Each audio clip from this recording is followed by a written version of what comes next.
Boa tarde a todos. É um prazer estar aqui, pelo menos à distância.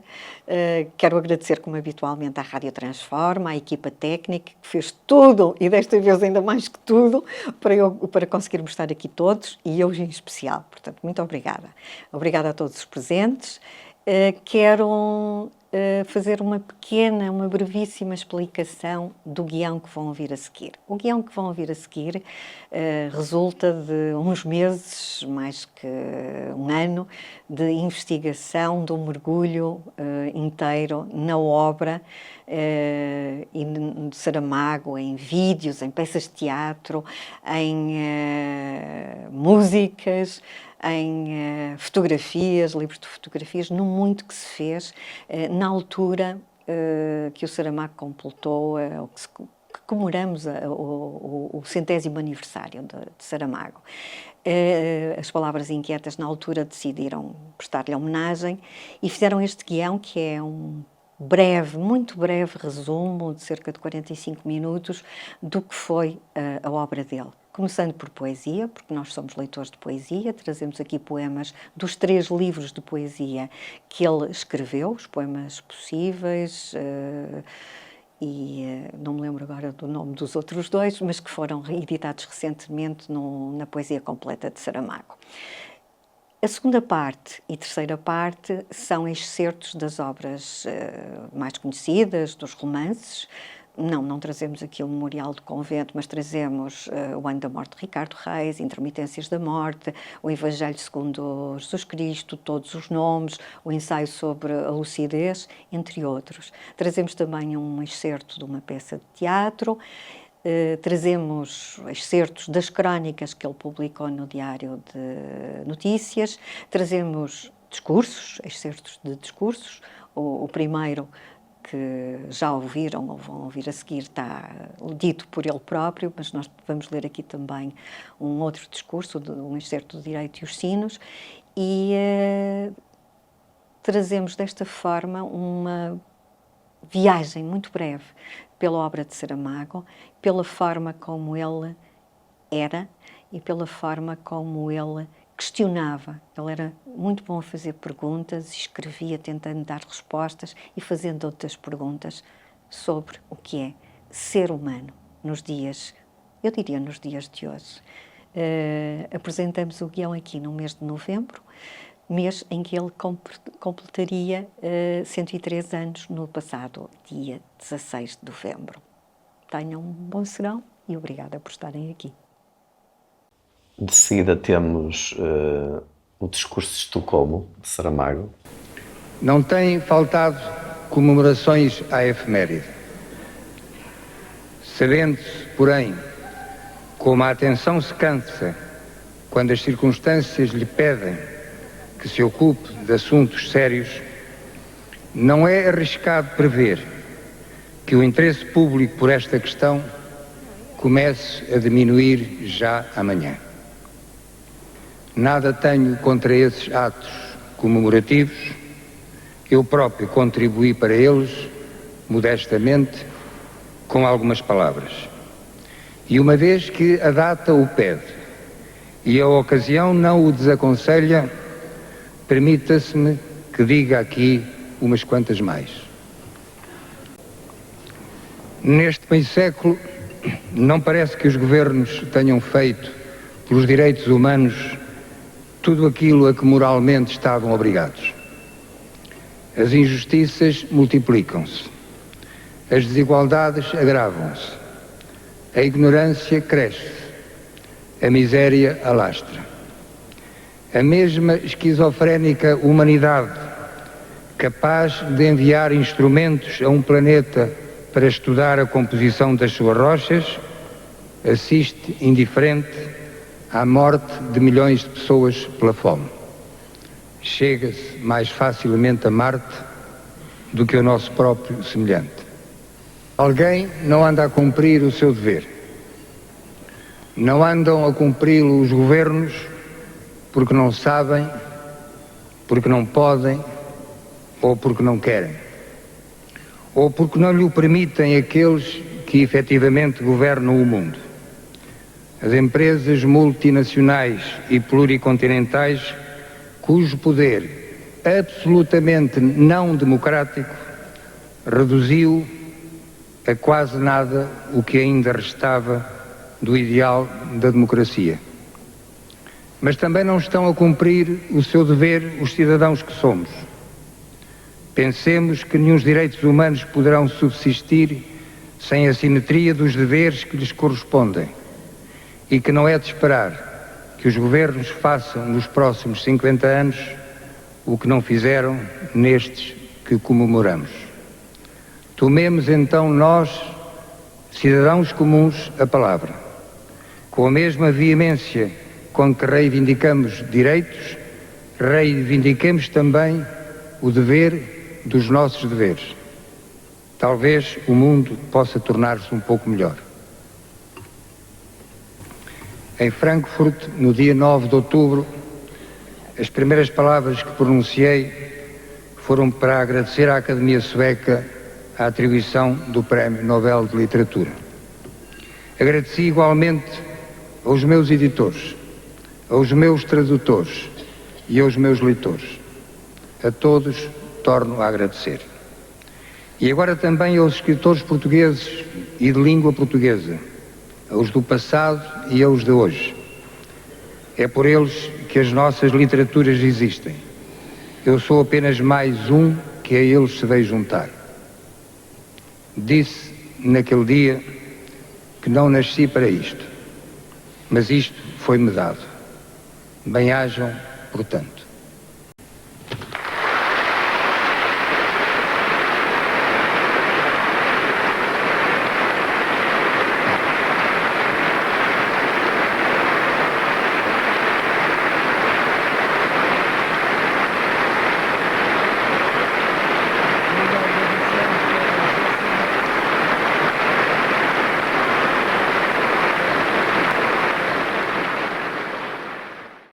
Agora vamos passar ao primeiro poema,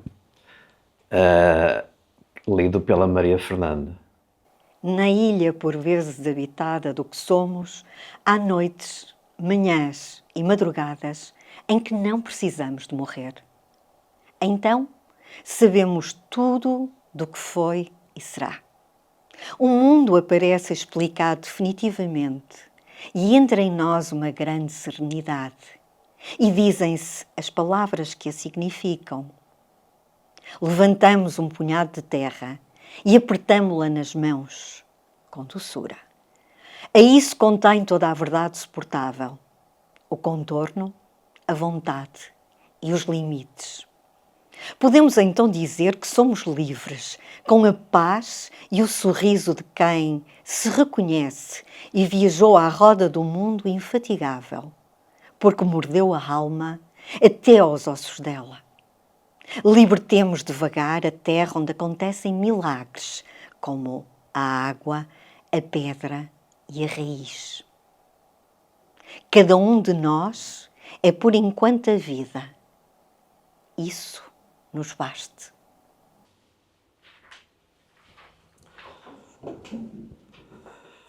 Poema à boca fechada. Não direi que o silêncio me sufoca e amordaça. Calado estou, calado ficarei, pois que a língua que falo é de outra raça. Palavras consumidas se acumulam, se represam, cisterna de águas mortas, ácidas mágoas em limos transformadas, vaza de fundo em que há raízes tortas. Não direi que nem sequer o esforço de as dizer merecem, palavras que não digam quanto sei, neste retiro em que me não conhecem. Nem só lodos se arrastam, nem só lamas, nem só animais boiam, mortos, medos, turgidos, frutos em cachos se entrelaçam, num negro poço de onde sobem dedos. Só direi crispadamente, recolhido e mudo, que quem se cala quando me calei, não poderá morrer sem dizer tudo.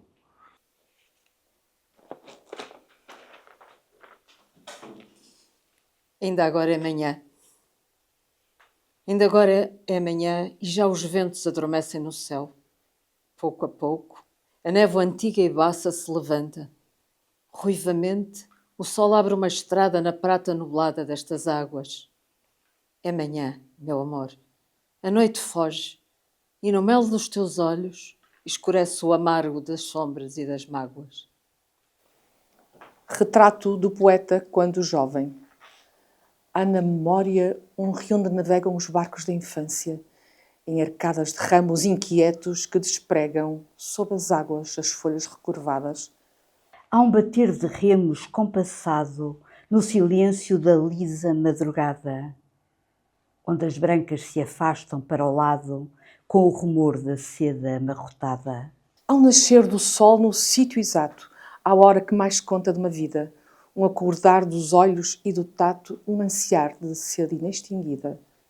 Há um retrato de água e de quebranto que do fundo rompeu desta memória. E tudo quanto é rio abre no canto, que conta do retrato a velha história. Protopoema. Do novelo emaranhado da memória, da escuridão dos nós cegos, puxo um fio que me aparece solto, devagar o liberto de medo que se desfaça entre os dedos. É um fio longo, verde e azul com cheiro de limos e tem a macieza quente do lodo vivo. É um rio, corre-me nas mãos, agora molhadas. Toda a gente me passa entre as palmas abertas e de repente não sei se as águas nascem de mim ou para mim fluem. Continuo a puxar, não já memórias apenas, mas o próprio corpo do rio. Sobre a minha pele navegam barcos, e sou também os barcos, e o céu que os cobre, e os altos choupos que vagarosamente deslizam sobre a película luminosa dos olhos. Nadam-me peixes no sangue e oscilam entre duas águas, como os apelos imprecisos da memória. Sinto a força dos braços e a vara que os prolonga ao fundo do rio e de mim desce como um lento e firme pulsar do coração. Agora o céu está mais perto e mudou de cor. É todo ele verde e sonoro, porque de ramo em ramo acorda o canto das aves. E quando, num largo espaço, o barco se detém, o meu corpo despido brilha debaixo do sol, entre o esplendor maior que acende a superfície das águas. Aí se fundem numa só verdade as lembranças confusas da memória e o vulto subitamente anunciado do futuro. Uma ave sem nome desce de onde não sei e vai pousar calada sobre a proa rigorosa do barco. Imóvel, espero que toda a água se banhe de azul e que as aves digam nos ramos, porque são altos os choupos e rumorosas as suas folhas. Então, corpo de barco e de rio na dimensão do homem, sigo adiante para o fulvo remanso que as espadas verticais circundam. Aí, 3 palmos enterrarei a minha vara até à pedra viva. Haverá o grande silêncio primordial quando as mãos se juntarem às mãos. Depois, saberei tudo. Não me peçam razões, que não as tenho, ou darei quantas queiram. Bem sabemos que razões são palavras. Todas nascem da mansa hipocrisia que aprendemos. Não me peçam razões, porque se entenda a força de maré que me enche o peito. Este estar mal no mundo e nesta lei, não fiz a lei e o mundo não aceito. Não me peçam razões, ou que os desculpe, deste modo de amar e destruir. Quando a noite é demais, é que amanhece a cor da primavera que há de vir.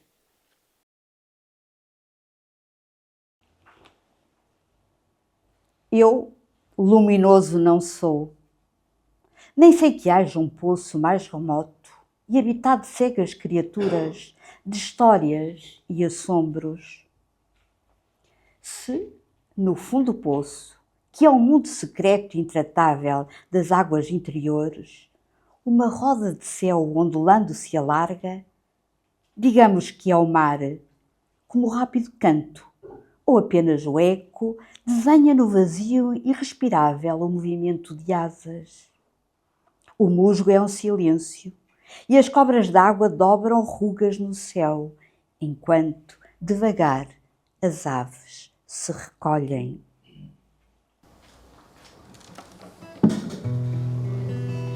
Parece que já todos ouviram o meu nome. Não é grande coisa, mas é o que é. Eu vou cantar aqui 2 ou 3 cantiguinhas, daquelas que eu sei fazer. Espero que vocês gostem. E a primeira tem por título Batalhemos. Se calhar venha a talho de foice daquilo que o Saramago deixou dito.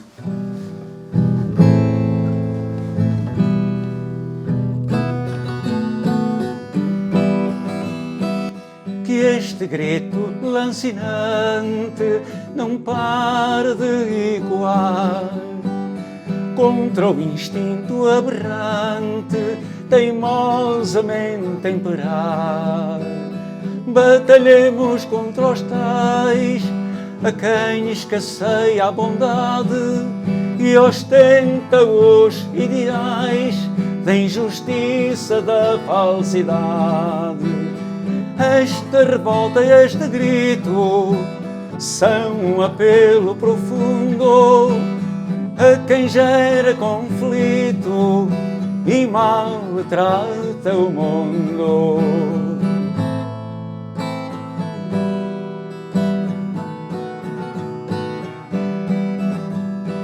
São humanos esses tais, mas ocos de sentimento, julgam que são imortais e que vivem no imenso, de moral desprovidos e de um pensar pequeno, talvez sejam extinguidos pelo seu próprio veneno.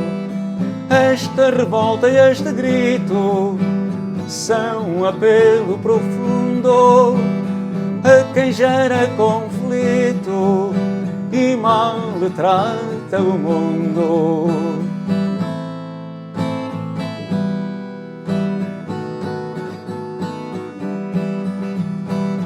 Esta revolta, este grito são um apelo profundo a quem gera conflito e maltrata o mundo.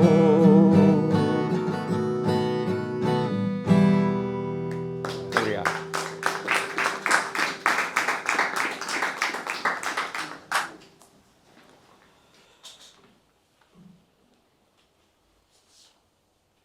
Química. Sublimemos amor. Assim as flores no jardim não morreram, se o perfume no cristal da essência se defende. Passemos nós as provas, os ardores, não caldeiam instintos sem o lume, nem o secreto aroma que rescende. No coração, talvez, ou diga antes, uma ferida rasgada de navalha, por onde vai a vida, tão mal gasta.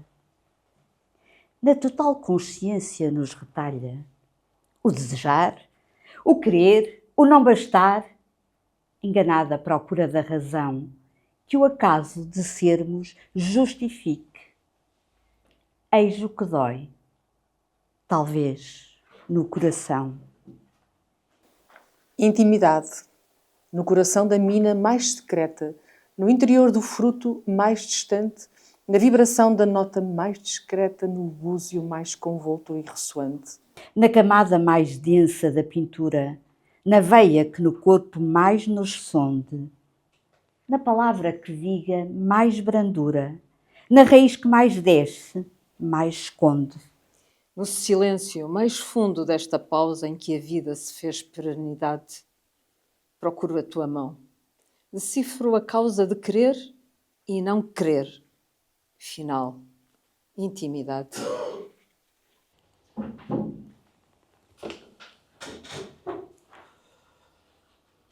Teu corpo de terra e água, onde a quilha do meu barco, onde a relha do arado, abrem rotas e caminho.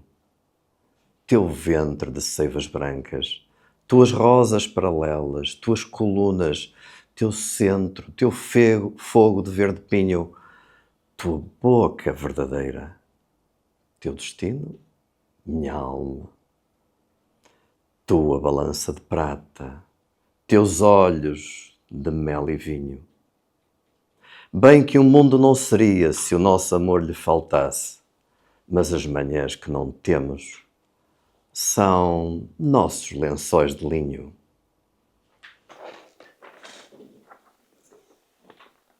Passado, presente, futuro. Eu fui, mas o que fui já me não lembra. 1000 camadas de pó disfarçam véus. Estes 40 rostos desiguais estão marcados de tempo e macaréus. Eu sou, mas o que sou tão pouco é. Rã fugida do charco que saltou, e no salto que deu, quanto podia, o ar do outro mundo arrebentou. Falta ver, se é que falta, o que serei. Um rosto recomposto antes do fim, um canto de batráquio mesmo rouco. Uma vida que corre assim assim. Ouvindo Beethoven. Venham leis e homens de balanças, mandamentos de aquém e além mundo. Venham ordens, decretos e vinganças, desça em nós o juiz até ao fundo. Nos cruzamentos todos da cidade, brilhe, vermelha, a luz inquisidora. Risquem no chão os dentes da vaidade e mandem que os lavemos a vassoura. A quantas mãos existam, peçam dedos para sujar nas fichas dos arquivos. Não respeitem mistérios nem segredos, que é natural os homens serem esquivos. Ponham livros de ponto em toda a parte, relógios a marcar a hora exata. Não aceitem, nem queiram outra arte que a proeza do registro, o verso data. Mas quando nos julgarem bem seguros, cercados de bastões e fortalezas, onde cair em estrondo os altos muros, e chegará o dia das surpresas.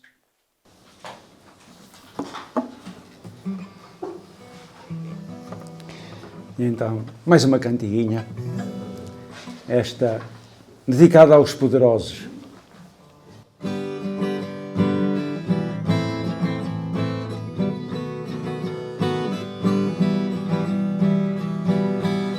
Vós que estáis no pedestal e julgais donos del ser,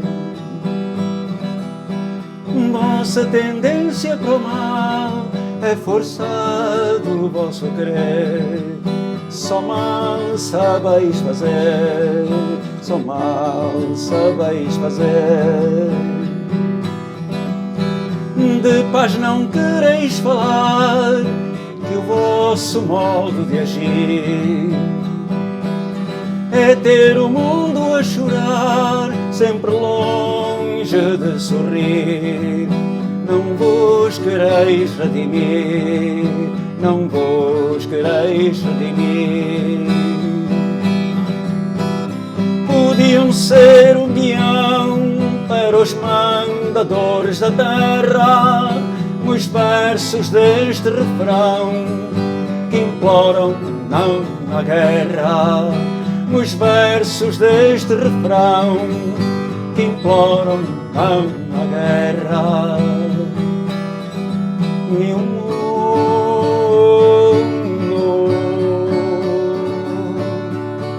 desespera.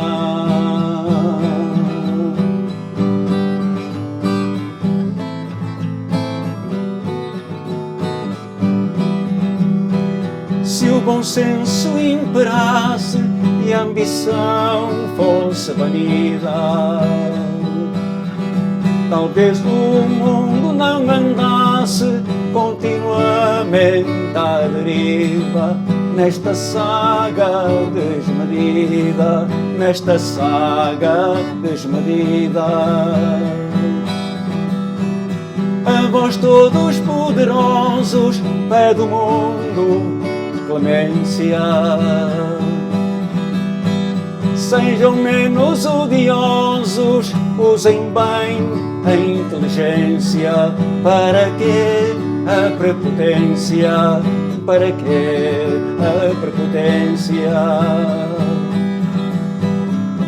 Podiam ser um guião para os mandadores da terra, nos versos deste refrão que imploram não à guerra, nos versos deste refrão que imploram não à guerra. E o mundo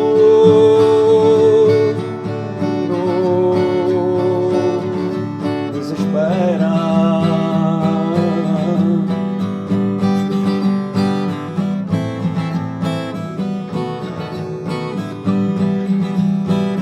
Podiam ser um guião para os mandadores da terra, nos versos deste refrão que imploram não à guerra.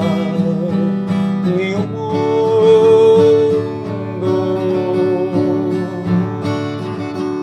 desespera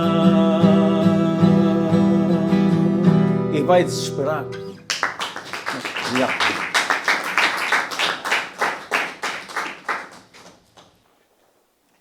Transcrição de parte do depoimento em língua de vidas em português. Nós temos sempre necessidade de pertencer a alguma coisa. E a liberdade plena seria a de não pertencer a coisa nenhuma.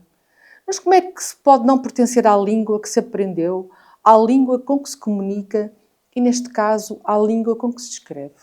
Se o leitor de livros, aquele que gosta de ler, não se limitar àquilo que se faz agora, se ele andar para trás e começar do princípio, e poder ler os primitivos e os grandes cronistas e depois os grandes poetas, a língua passa a ser algo mais que um mero instrumento de comunicação, transformando-se numa mina inesgotável de beleza e valor.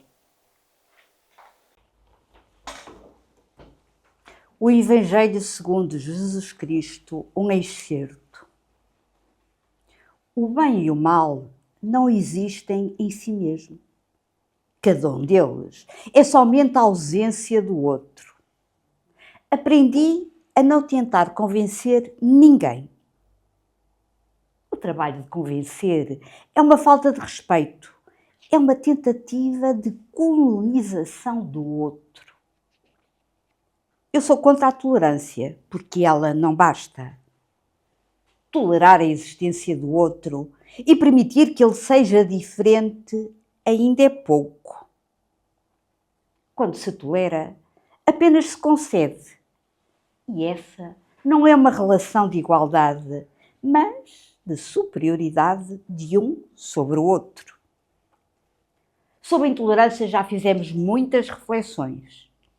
A intolerância é péssima, mas a tolerância não é tão boa quanto parece. Deveríamos criar uma relação entre as pessoas da qual estivessem excluídas a tolerância e a intolerância. Costuma-se dizer que as paredes têm ouvidos. Imagine-se o tamanho que terão as orelhas das estrelas. Não tenhamos pressa, mas não percamos tempo. A vida é breve, cabe nela muito mais do que somos capazes de viver.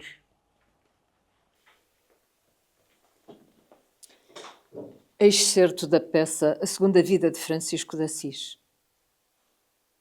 Se tens um coração de ferro, bom proveito. O meu fizeram-no de carne e sangra todo o dia. Perdemos a capacidade de nos indignar. De contrário, o mundo não estaria como está. Nada é para sempre, dizemos. Mas há momentos que parecem ficar suspensos, pairando sobre o fluir inexorável do tempo. Gostar é provavelmente a melhor maneira de ter. Ter deve ser a pior maneira de gostar. Crónica do Diário de Notícias 2008. O que as vitórias têm de mau é que não são definitivas. O que as derrotas têm de bom é que também não são definitivas. A doença mortal do homem, como homem, é o egoísmo. O egoísmo pessoal, o comodismo, a falta de generosidade, as pequenas cobardias do cotidiano Tudo isto contribui para essa perniciosa forma de cegueira mental, que consiste em estar no mundo e não ver o mundo, ou só ver dele o que em cada momento for suscetível de servir os nossos interesses. A única revolução realmente digna de tal nome seria a Revolução da Paz. Aquela que transformaria o homem treinado para a guerra em homem educado para a paz. Porque pela paz haveria sido educado. Essa sim seria a grande revolução mental e, portanto, cultural, tão falado homem novo. É mais fácil mobilizar os homens para a guerra que para a paz. Ao longo da história, a humanidade sempre foi levada a considerar a guerra como um meio mais eficaz da resolução de conflitos, e sempre os que governaram se serviram dos breves intervalos de paz para a preparação das guerras futuras. Mas foi sempre em nome da paz que todas as guerras foram declaradas.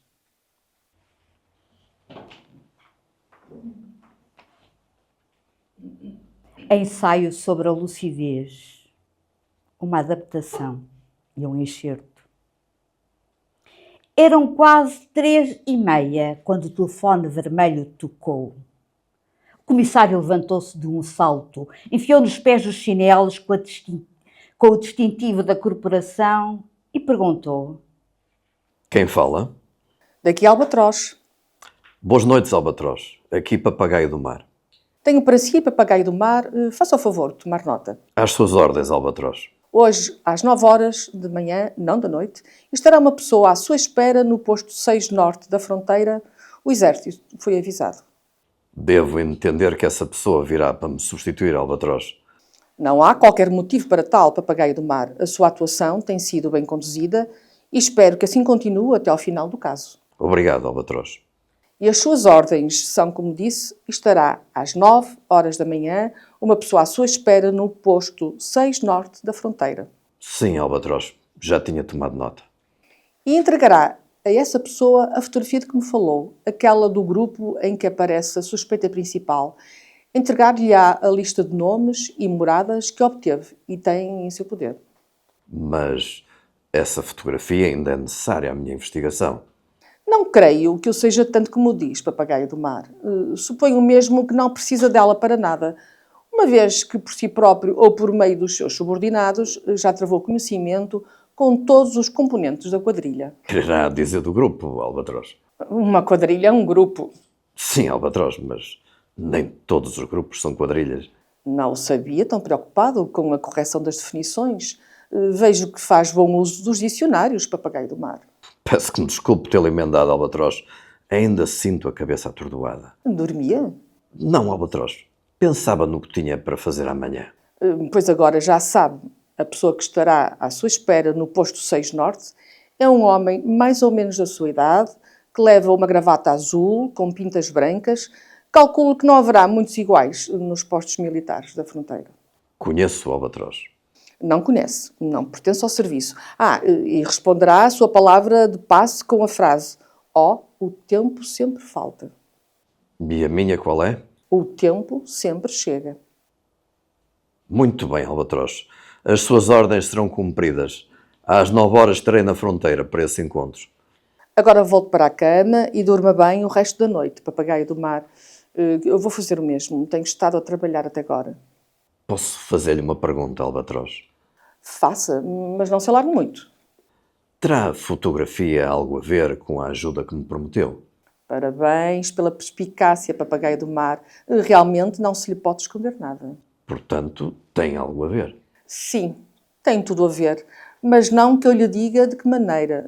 Se lhe dissesse, perder-se-ia o efeito de surpresa. Mesmo sendo eu o responsável direto pelas investigações. Exatamente. Quer dizer, então, que não tem confiança em mim, Albatroz? Bem, desenhe um quadrado no chão, Papagaio do Mar, e coloque-se lá dentro. No espaço limitado pelos lados do quadrado, confio em si. Mas fora dele não tenho mais confiança do que em mim mesma. Mesmo a sua investigação é um quadrado e contente-se com ele e com ela. Sim, Albatroz. Durma bem, Papagaio do Mar. Receberá notícias minhas antes que a semana acabe. Aqui estarei, esperando-as, Albatroz. Boas noites, papagaio do mar. Boas noites, Albatroz. Apesar dos convencionais votos do ministro, o pouco da noite que restava não serviu de muito ao comissário. O sono não acabava por chegar. Os corredores e as portas do cérebro estavam fechados. E lá dentro, a rainha e senhora absoluta governava a insónia. Para que pediu ele a fotografia? Perguntou-se uma e outra vez. Que quis ele dizer com a ameaça de que terei notícias suas antes que a semana termine? As palavras, uma por uma, não seriam bem de ameaça, mas o tom, sim, o tom era ameaçador. Se um comissário, depois de levar a vida a interrogar pessoas de todo o tipo, termina por aprender a distinguir, no emaranhado labiríntico das sílabas, o caminho que o pode conduzir à saída, também será muito capaz de perceber as zonas de penumbra que cada palavra produz e leva atrás de si de cada vez que é pronunciada. Excerto de Todos os Nomes, adaptação. Tinha na sua frente o processo e o verbete. Tinha também os 13 verbetes da escola, o mesmo nome repetido 13 vezes, 12 imagens diferentes da mesma cara, uma delas repetida, mas todas elas de cada vez mortas no passado. Já mortas, antes de ter morrido a mulher com que depois se tornaram. Os velhas fotografias enganam muito. Dão-nos a ilusão de que estamos vivos nelas. E não é certo. A pessoa para quem estamos a olhar já não existe. E ela, se pudesse ver-nos, não se reconheceria em nós. Quem será este que está a olhar para mim com cara de pena? Então, subitamente, o Sr. José lembrou-se de que havia ainda outro retrato, o que a senhora do resto do chão direito lhe tinha dado. Sem o ter esperado, acabara de encontrar a resposta à pergunta de a quem poderia interessar o estranho caso da mulher desconhecida. O Sr. José não esperou pelo sábado. No dia seguinte, fechado o expediente da Conservatória Geral, foi à lavandaria recolher a roupa que tinha deixado a limpar. Ouviu distraído a conscienciosa empregada que lhe dizia: Repare bem neste trabalho de cerzidura. Repare, passe os dedos por cima e diga-me se nota alguma diferença. É como não se tivesse acontecido nada. Assim costumam falar as pessoas que se contentam com as aparências. O Sr. José pagou, meteu o embrulho debaixo do braço e foi a casa mudar de roupa. Ia visitar a senhora do resto do chão direito e queria estar limpo e apresentável. Aproveitar não só o trabalho perfeito da cerzidura, realmente merecedor de louvores, mas também o vinco rigoroso das calças, o engomado luzente da camisa, a recuperação miraculosa da gravata. Já se dispunha a sair quando um mórbido pensamento lhe passou pela cabeça, que é, tanto quanto se sabe, o único órgão pensante ao serviço do corpo. E se a senhora do resto do chão direito também morreu? Na verdade, não me parecia vender saúde. Além disso, para morrer basta estar vivo e com aquela idade... Imaginou-se a tocar a campainha, uma vez, outra vez, e ao cabo de muita insistência ouvir abrir-se a porta do resto do chão esquerdo e aparecer uma mulher a dizer, enfadada, com ruído: Não se canse, não há lá ninguém. Está fora. Está morta. Morta, exatamente. E quando foi? Há uns 15 dias. E o senhor, quem é? Sou da Conservatória Geral do Registro Civil. Pois não parece que o seu serviço funcione muito bem. É da conservatória e não sabe que ela morreu. O Sr. José chamou-se a si mesmo obsessivo, mas preferiu tirar o caso a limpo, ali mesmo, em vez de ter de suportar as más educações da mulher do resto do chão.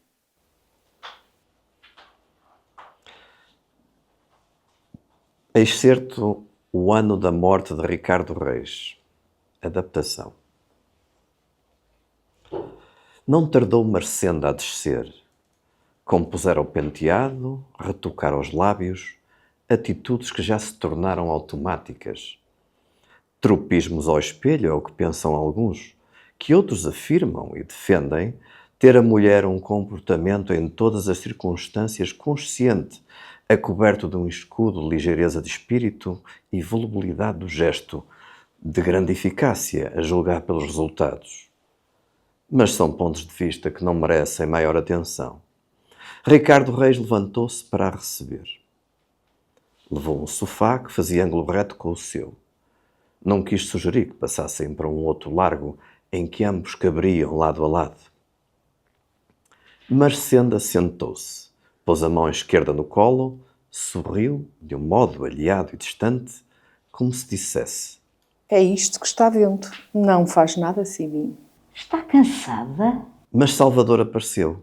Quis saber se tomavam alguma coisa, um café, um chá, e eles disseram que sim, um café era boa ideia, com o frio que faz. Antes de dar as suas ordens, Salvador verificou o funcionamento do calorífero, que espalhava no ambiente um cheiro levemente entondecedor de petróleo, enquanto a chama, dividida em 1000 pequenas línguas azuis, murmurava sem parar. Gostou da peça? Sim. Ainda que lhe parecesse que havia muito de superficial naquela naturalidade de representação. Na minha opinião, a representação nunca deve ser natural. O que se passa num palco é teatro, não é vida. A vida não é representável. Até o que parece ser o mais fiel reflexo do espelho torna o direito esquerdo e o esquerdo direito. Mas gostou ou não gostou? Resumiu ele. Afinal, uma só palavra teria sido suficiente. Vamos passar a mais um poema lido pela Maria Fernanda. Excerto de As Intermitências da Morte. Por um instante, a morte soltou-se a si mesma, expandindo-se até às paredes. Encheu o quarto todo e alongou-se como um fluido até à sala contígua. Aí, uma parte de si teve-se a olhar o caderno que estava aberto sobre uma cadeira. Era a suíte número 6, opus 1012, em Ré maior, de Johann Sebastian Bach, composta em Cohen, e não precisou de ter aprendido música para saber que ela havia sido escrita como a 9ª Sinfonia de Beethoven, na tonalidade da alegria, da unidade entre os homens, da amizade e do amor. Então, aconteceu algo nunca visto, algo não imaginável. A morte deixou-se cair de joelhos. Era toda ela agora um corpo refeito e por isso é que tinha joelhos e pernas e pés e braços e mãos e uma cara que entre as mãos escondida e uns ombros que tremiam não se sabe porquê. Chorar não será. Não se pode pedir tanto a quem se deixa sempre um rastro de lágrimas por onde passa. Mas nenhuma delas que seja sua. Assim como estava, nem visível nem invisível, nem esqueleto nem mulher, levantou-se do chão como um sopro e entrou no quarto. Excerto de A Caverna. Ela perguntará: então ficou tudo resolvido? E eles responderão que sim, que tudo ficou resolvido, e logo os três hão de pensar, ou melhor, hão de sentir, se há desigualdade e contradição entre o sentir e o pensar. Que esta parte que acabou é a mesma que está impaciente por começar? Que os primeiros, segundos e terceiros atos, tanto fazendo que sejam os das funções ou os das vidas, são sempre de uma peça só. É verdade que alguns adereços foram retirados do palco, mas o barro de que vão ser feitos os adereços novos é o mesmo de ontem. E os atores, amanhã, quando acordarem do sono dos bastidores, pousarão o pé direito e façam mais o que fizerem, não sairão do caminho.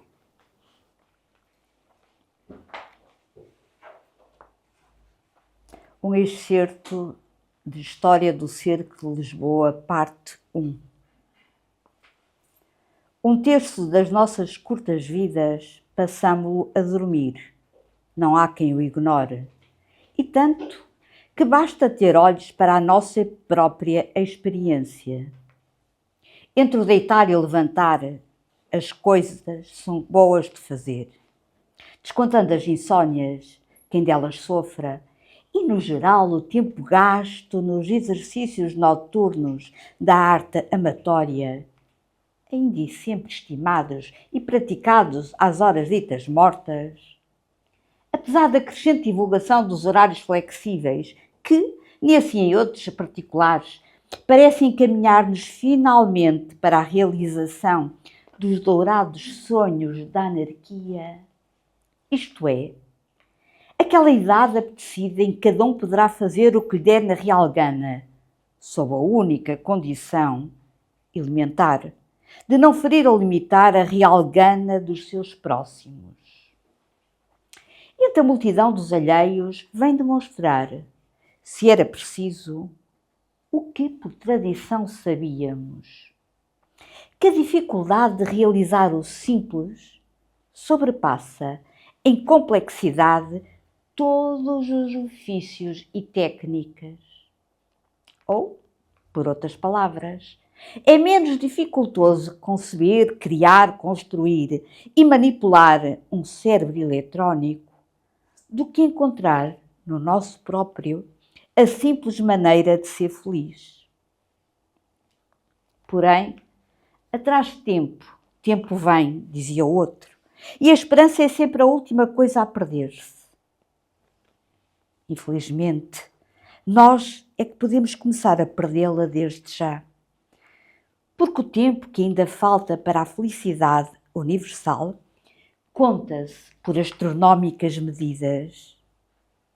E esta geração não aspira a viver tanto e ainda a ser patente que está desanimando muito.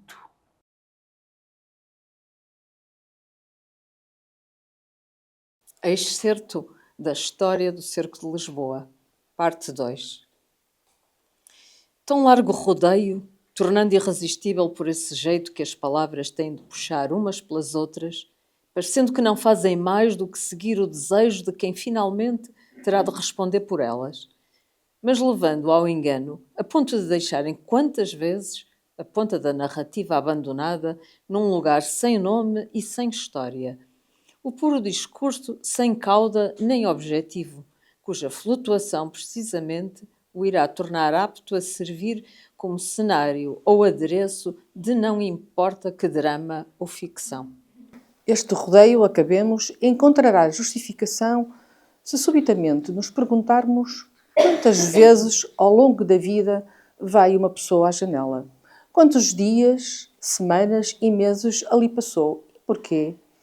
Geralmente fazemos-lo para saber como o tempo está, para estudar o céu, para acompanhar as nuvens, para devanear com a lua, para responder a quem chamou, para observar a vizinhança e também para ocupar os olhos distraídos, enquanto o pensamento acompanha as imagens do seu discorrer, nascidas como nascem as palavras, assim.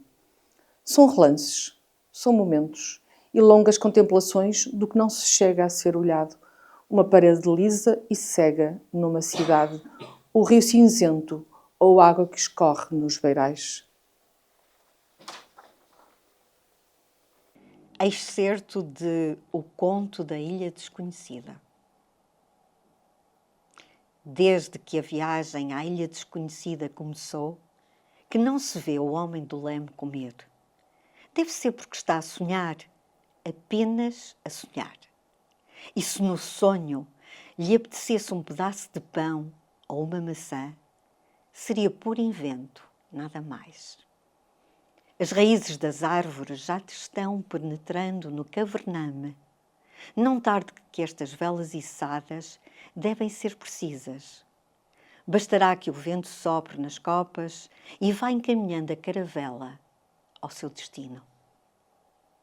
É uma floresta que navega e se balanceia sobre as ondas, uma floresta onde, sem saber-se como, começaram a cantar pássaros. Deviam estar escondidos por aí e, de repente, decidiram sair à luz. Talvez porque a seara já esteja madura e é preciso ceifá-la. Então o homem trancou a roda do leme e desceu ao campo com a foice na mão. E foi quando tinha cortado as primeiras espigas que viu uma sombra ao lado da sua sombra. Acordou abraçada à mulher de limpeza e ela a ele. Confundidos os corpos, confundidos os beliches, que não se sabe se este é o de bombordo ou de estibordo. Depois, mal o sol acabou de nascer, o homem e a mulher foram pintar na proa do barco, de um lado e do outro, em letras brancas, o nome que ainda faltava dar à caravela. Pela hora do meio-dia, com a maré, a ilha desconhecida fez-se enfim ao mar, à procura de si mesma. Ainda falta o último. Excerto de O Direito e os Sinos, discurso preferido em Siena. Razão tinha aquele profundo conhecedor das coisas do céu e da terra que um dia teve a luminosa inspiração de escrever que somos seguidos pelos nossos atos. Francês, dos tantos inteligentes que houve, pois é nessa língua que a frase mais costuma ser ouvida. Nos actes, nous suivent.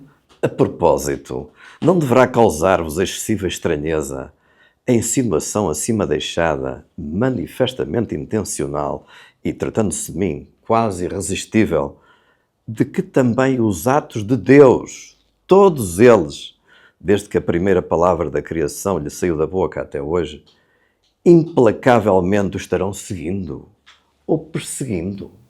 Apresso-me a fechar o parênteses para não me ver envolvido em espinhosas deambulações pseudo-teológicas, sobre as quais seria inútil dizer que não é maior a minha competência do que aquela que tenho nas matérias que me fizeram vir. Ora, se não é do Criador que se vai tratar, mas da criatura que sou, haveremos então de perguntar-nos: que ato meu seria esse que me vinha seguindo ou perseguindo e que de súbito se me fez presente, para tornar finalmente aceitável aos meus próprios olhos, ou apenas admissível, ou apenas possível, a minha presença neste lugar. José Saramago.